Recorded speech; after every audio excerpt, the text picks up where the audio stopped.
செயற்கரிய செயல்களை செய்தவர்கள் நாயன்மாராக வருகிறார்கள். அந்த வரிசையிலே நின்ற சீர் நெடுமாறன் கூன்பாண்டியனாக மதுரையை அரசு புரிகிறான். சமணத்திலே தழுவி இருக்கிறான். சமணத்திலே தழுவி இருக்கிறது பொறுக்க மாட்டாமல் அவனுடைய துணைவி மங்கையர்க்கரசி குலச்சரையாரோடு ஞானசம்பந்த பெருமானை வரவழைக்கிறார். சமணர்கள் இது பொறுக்காமல் அந்த மடத்திற்கு தீ வைக்கிறார்கள். பையவே சென்று பாண்டியருக்காகவே என்று ஞானசம்பந்த பெருமான் பாட அது அப்படியே சென்று அவருக்கு வெப்பு நோயாக மாறுகிறது.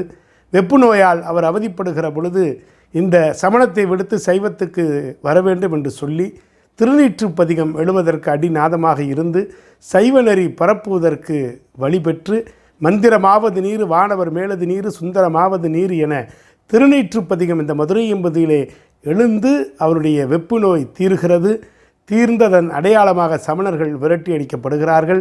சைவம் தலைக்கிறது. அப்படி சைவத்தை தலைக்க வைத்து நின்ற சீர் நெடுமாறன் நாயனாராக மாறுகிறார்.